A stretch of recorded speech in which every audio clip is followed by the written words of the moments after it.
Hi guys, it's Nicole, and today I wanted to kind of do an overview of the sketch bundle that I just finished working through, these sketches for 6x6 paper pads, 2-page sketch version.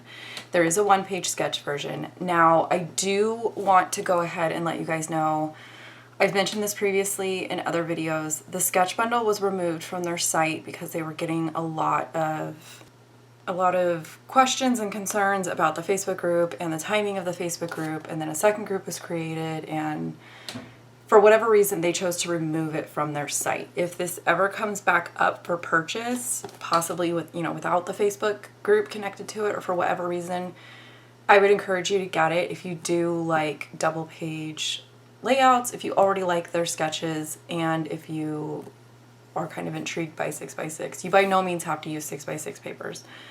You can easily use scraps, you can cut down papers, you can ignore the 6x6 element of it, you can just kind of do whatever you want.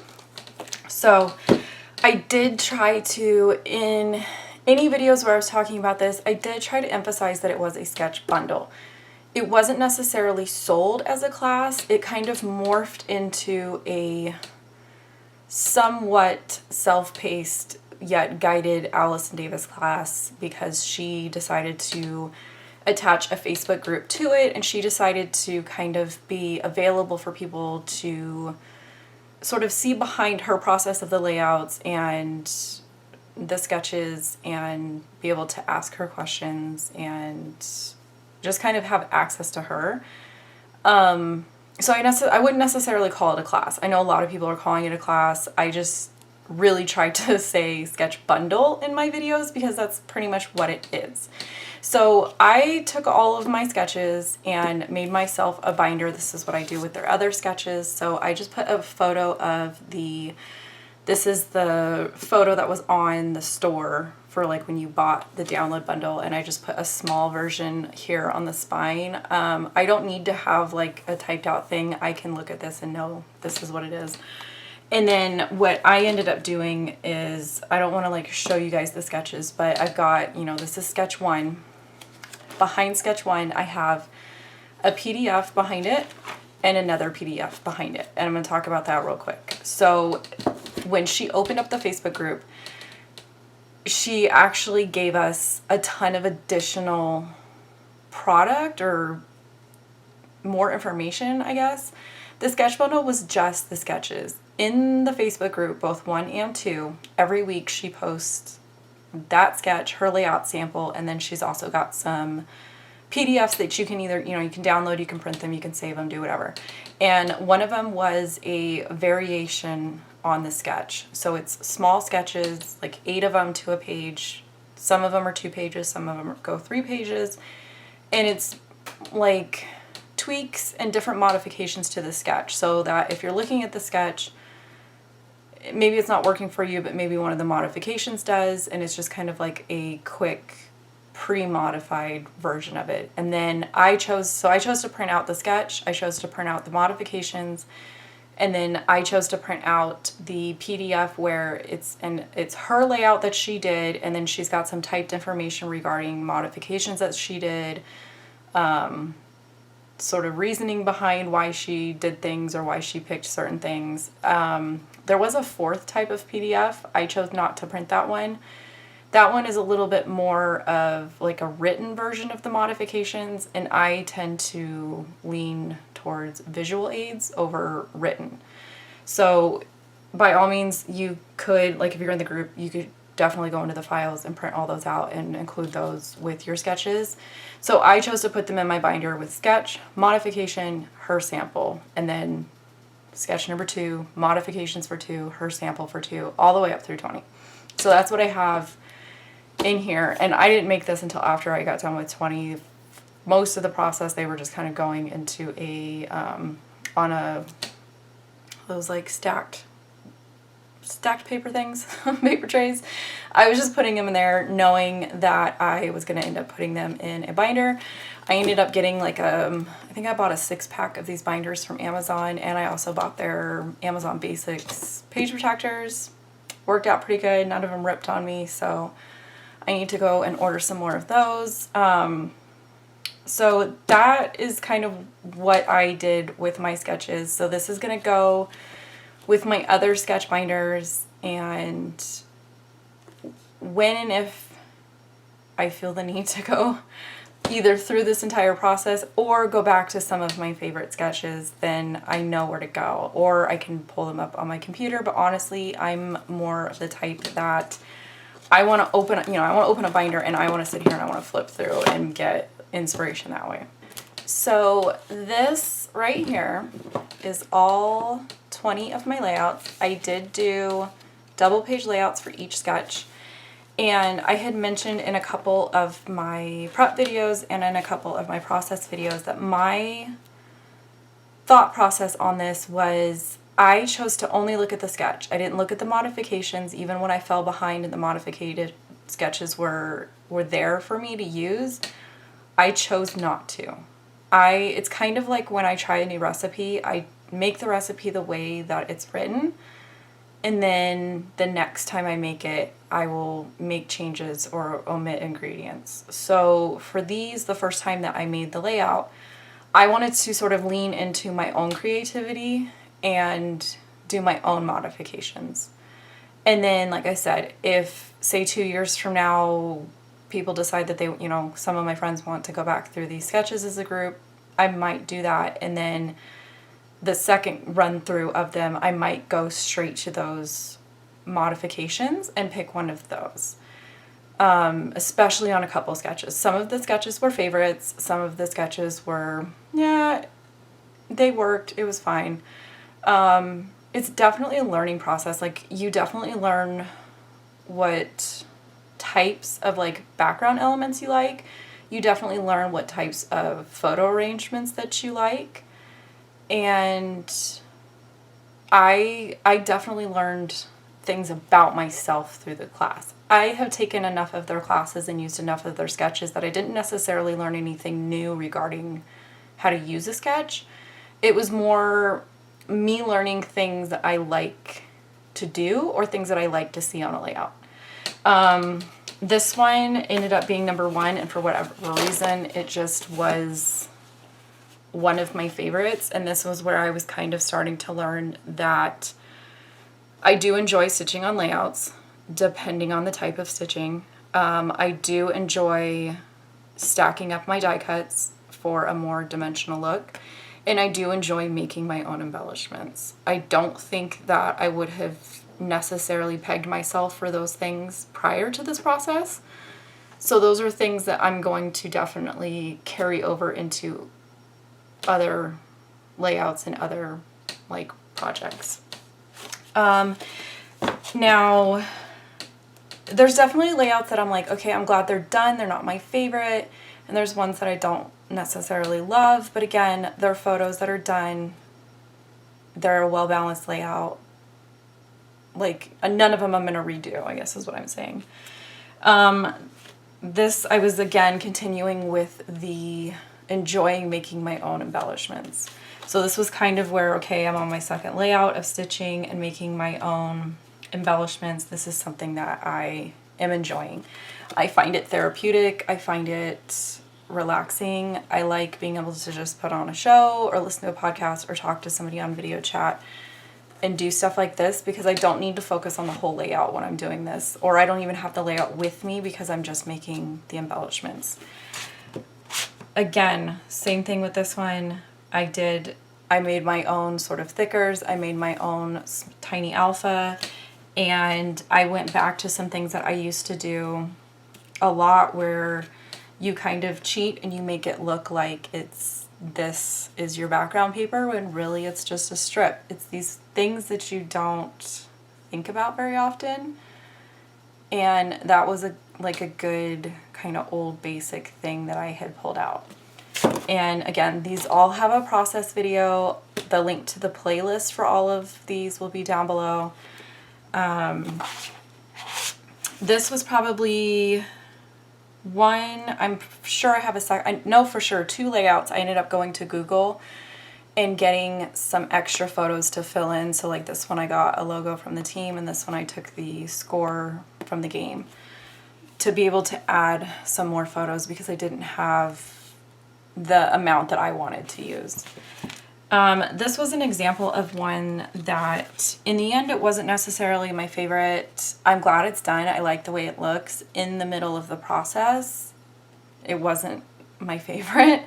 But I mean, that could have been things as far as either the paper pad wasn't my favorite, or my die cuts weren't cutting right, or the border punch that I wanted to use and the look that I was trying to go for didn't turn out and I had to move in a different direction. Like, just those are kind of the things that pop up into my mind when I'm going back and reviewing the layouts. This was an example of doing a quick run through of the sketches when I first bought them. This was my favorite sketch, hands down. Ended up being my least favorite layout out of the 20 of them, and that could have just been the event I chose to scrap. It could have been the pattern paper pad that I chose to use. It could have been the modifications that I chose. It could have been the mood that I was in. Sometimes all of those variables are going to have it be where, is this my favorite layout? No. But I enjoy all the photos, I enjoy the memory, and it's documented, and it's going to go into my albums. And I did, like, if you guys kept up with me, you guys know I kind of broke everything into groups of 5. That just worked better for me. I get a little twitchy thinking about having to do 20 of something, even if it's like a workout. I prefer it when it's broken up. So I chose to do that just because I know that that's how working through a big project works for me. And 20, so it works better for me to think of 4 groups of 5 than to think of 20 groups of 1 or 1 group of 20, if that makes sense.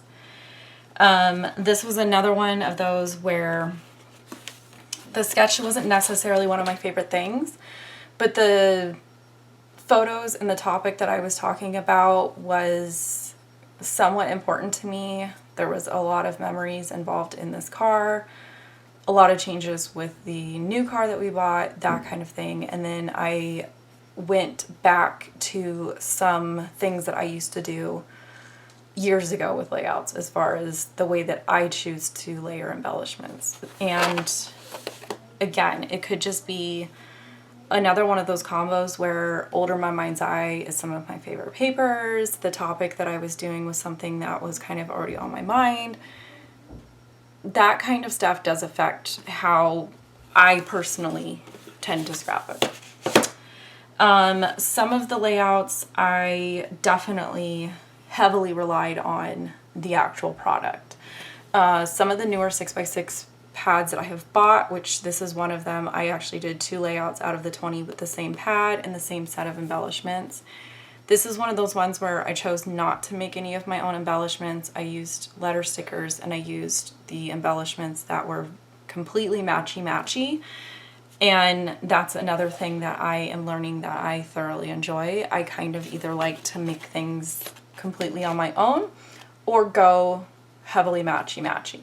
And this is a good example of I mixed a lot of stuff and it's not my favorite. But the memory is documented. It's a well-balanced layout. It's one of those things where had I chosen different modifications, would it have come out differently? Or maybe if I had chosen different products or different photos, like either way, I'm happy with the way that the layout is. It's just kind of interesting to see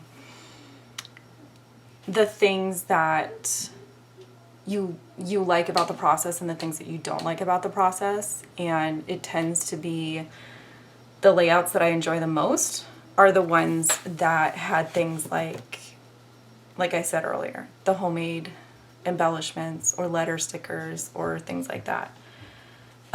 This was another one where I already kind of felt like I don't like wonky. I don't mind a couple wonky photos that are on an actually lined up linear background, but having a whole layout be wonky, I went ahead and leaned into it, followed the sketch to a T. I like the layout in the end. I think it looks good. I think it just further kind of solidifies that I don't like wonky. I think if I were to do this sketch again, I would line up the squares and have them be like, lined up, straight, orderly, and that would be a different take on it. This was another one where, again, I used the product and the matching embellishments, and I didn't make any of my own thing. To me, these are kind of what I would say quieter layouts. Like, maybe there's not as much visual interest on them, but to me that sort of forces you to focus on the photos.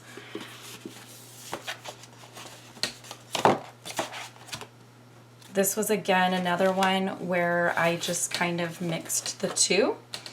I did some of my own embellishments mixed with a bunch of the pre-made ones and kind of found a happy balance with those. This is another one where I used the paper and the embellishments, stuck with that, didn't make my own thing. However, the part that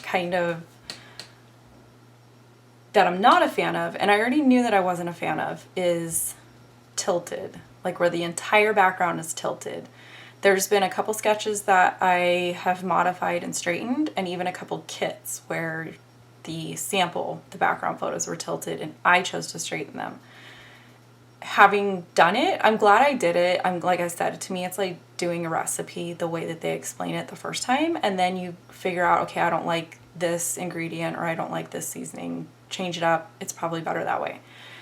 For me, if I were to use that sketch again, I would 100% just straighten the 6x6 papers and be fine. I'm glad I did it. Like I said, it's one of those things where you kind of lean into something that you're uncomfortable with and you see what the end result is. I like the layout in the end. I think I just still, even looking at it, I want to straighten the papers. So it's, it is what it is. This was, again, another one of those things where I kept it simple. I kept it papers with the manufacturer embellishments, and then just kind of, again, kept it simple to where the focus is going to be on my photos. This is, like, if you saw the process video for this one, I, can't look at this one for too long, just remembering how many attempts it took me to line up the hexagons.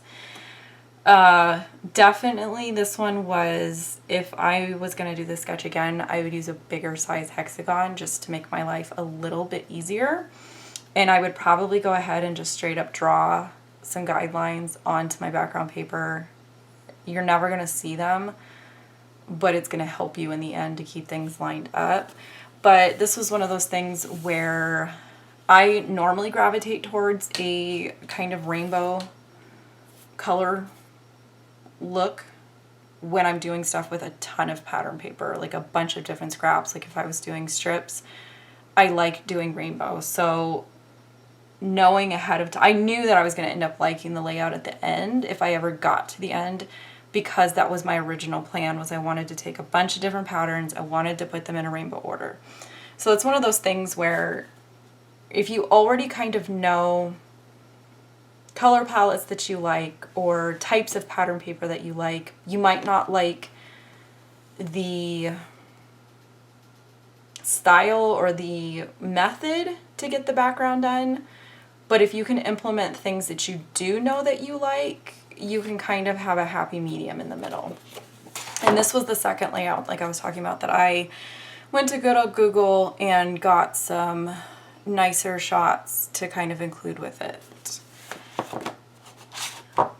And then this reminds me of the one a couple layouts ago, the 4th of July one with the tilted. Tilted and triangles are kind of my two least favorite things to see on a sketch. So I talked about this in the video. My solution, instead of having the triangles be stacked on top of each other going down the page, I chose to just only use 4, kind of turn them into squares and have it be more of like a quilted look. This was another one of those ones where, even though I did make a lot of the elements on the page and I did a lot of stitching, I didn't use a ton of embellishments, and I kept it simple intentionally because I wanted the emphasis to be on the photos. So that's kind of another thing that I'm learning through this process, is sometimes if the photos are just super important, I tend to not want to go too hard, too far with paper and embellishments and stuff. I want to kind of keep it simple. But if the photos are just like a fun memory, then I'm going to have more fun with the product. So again, this is just another example of using just the matching embellishments with the paper. I feel like I've talked so much about all these layouts that I don't know what you guys want to hear that's different. This is again, okay, so at this point I think this is layout 17. So 17, I'm getting to the point where I know I enjoy making my own product. Instead of digging through my stash and trying to come up with something that's going to work, I'm just going to go to what I like. I know I like mixing large alphas with small alphas. I like including my journaling with my title, and I like making my own embellishments. So that's what I go with. If there's not a lot going on the other page, I'm okay with that because basically it's allowing my photos some breathing room. This was sort of the epitome of I'm going to make everything myself, and 5 days later I had a layout, a very basic looking layout, but I enjoyed the process. And that's kind of where, when I look at this, I just, like, I can tell you exactly which podcast I was listening to when I did this. I can tell you exactly which episode of a show I watched while I was making these. I can tell you exactly, like, who I was video chatting with when I was putting all this together. Like, I don't know. These are kind of those things where towards the end, like, you start going back to those things that are the things that you're enjoying. Like, I was enjoying making my own embellishments. I was enjoying stitching. This was one of those ones where, again, I wanted the focus to be on the photos. So subconsciously, I wasn't in the mood to do a bunch of stuff to the layout. So I stuck to just the papers and the embellishments and let the photos be the focus. And then this was 20, so this would have been the most recent one. Again, I was still enjoying the stitching, so I went with the stitching. I was still enjoying making my own, like, thickers, so I went with that. And I, like, forget to use vellum to mat photos with. That's something that I used to do a lot of, and it was something that I thought about when I was doing this. So again, I just kind of leaned into things that I enjoy doing and fit it within that sketch. So I am really glad to have gotten through it. I got a nice healthy stack of layouts that I do need to go through and just double check and make sure that they all have dates and sort them into years. And pretty soon I'm gonna have to do a put layouts away day. Let me know if you guys wanna go on that adventure with me. I don't like doing it because I start to feel a little, like, itchy and twitchy thinking about, like, how many potential albums I could possibly end up with. But if they sit in a pile like this, I don't see that. But I need to be an adult and I need to put them away. So, so I talked about my binder, talked about the things that I kind of learned through the layouts. Oh, the other thing, I did kind of a quick stat. I checked, I ended up stitching on 10 of the 20 layouts. So turns out I like to stitch on a layout, and throughout all 20 layouts, I ended up scrapping 207 photos. So that's 207 photos that are no longer sort of sitting on my computer. They're going to go into an album and kind of be checked off of my to-do list. So like I said in, I think the video that would have gone up before this, this is the time of year where I start thinking about challenges that I want to do, whether it's a group challenge that I want to join or something that I want to challenge myself to, different series that I want to do, different projects and stuff. So if you have something that you specifically would like to see from me, either that I used to do and haven't been doing, or pretty much anything, I'm kind of open to anything, because like I said, this is the time of year where I start getting like really motivated to like plan, but not necessarily do. So I think I'm going to take a break from the 6x6 for a little bit, and I think I'm going to pull out my Easter creating with collections and maybe try to get back into that and kill that kit before I kind of move on to the next sort of self-imposed challenge. So with that, I'm going to tell you guys bye, and like I've mentioned before, I appreciate you guys spending time with me, sitting through my videos, and chatting with me down below. Bye!